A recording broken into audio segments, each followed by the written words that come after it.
राम राम। जय श्री हनुमान जी। कहते जब प्रभु श्री राम साकेत धाम को प्रस्थान करने लगे, सारी अयोध्या की प्रजा के लिए अलग अलग विमान आए। सब लोग उन विमानों पर सवार होकर भगवान के धाम में जाने लगे। हनुमान जी एक तरफ खड़े थे। राम जी ने कहा, क्या बात हनुमान जी, आपने साकेत धाम नहीं चलना? हनुमान जी कहते नहीं चलना। कहते बस एक बात बता दीजिए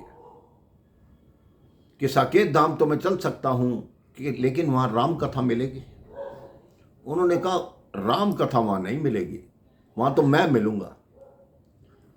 तो हनुमान जी बोले, आपके दर्शन तो मैं कभी भी करने आ सकता हूं, लेकिन आपकी कथा सुनने में जो मैं आंखें बंद करके बैठता हूं, मेरा मन ऐसा होता है कि आप और माता सीता मेरे समक्ष हो। मैं हर पल आपके दर्शन करता रहता हूं, इसलिए मैं यहीं पर रहूंगा और आप साकेत धाम को प्रस्थान कीजिए।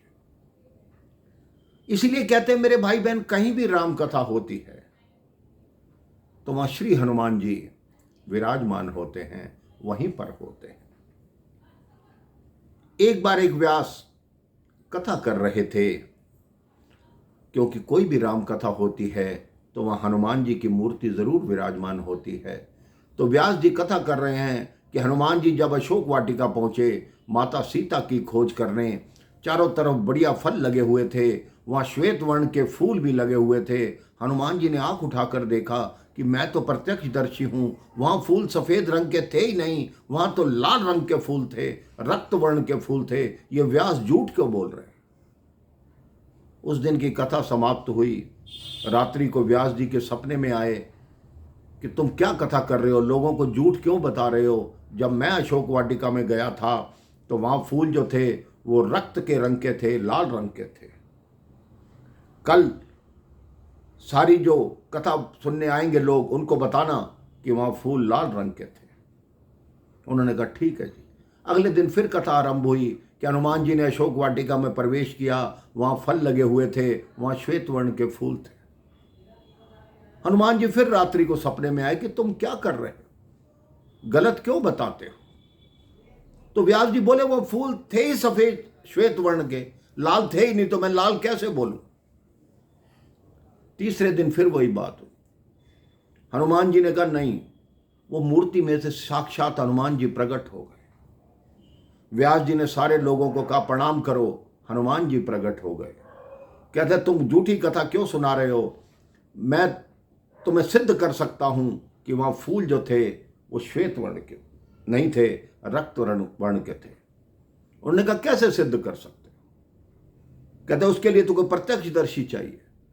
कहती वहां कौन था? कहते माता सीता थी। कहते उनको बुला के लाओ, मैं विश्वास कर लूंगा। अब हनुमान जी श्री साकेत धाम पहुंचे। राम जी प्रसन्न हुए कि हनुमान जी हैं। राम जी कहते माता आप मेरे साथ चलो। कहते किस लिए? कहते वहां एक व्यास कथा कर रहा है, वो कह रहा है कि अशोक वाटिका में जो पुष्प थे वो श्वेत वर्ण के थे, मैं कहता हूं रक्त वर्ण के थे। तो माता कहती तुम ये चाहते हो कि मैं तुम्हारी गवाही देने चलूं? उन्होंने कहा हाँ। तो प्रभु श्री राम भी मेरे साथ चलेंगे।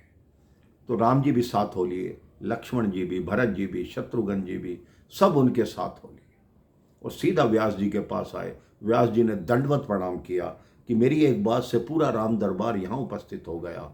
उन्होंने माँ सीता से पूछा हनुमान जी ने कि माँ बताओ इस व्यास को कि वहाँ फूल कौन से रंग के थे? तो माँ ने कहा हनुमान वहाँ जो फूल थे वो श्वेत वर्ण के थे।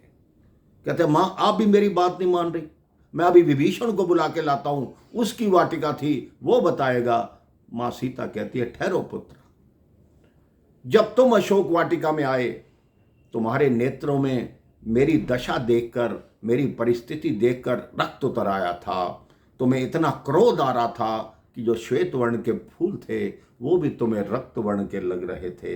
हनुमान जी ने अपनी बात मान ली और फिर व्यास जी को कहा कि आप धन्य हैं, आप सत्य हैं, सत्य बोल रहे हैं।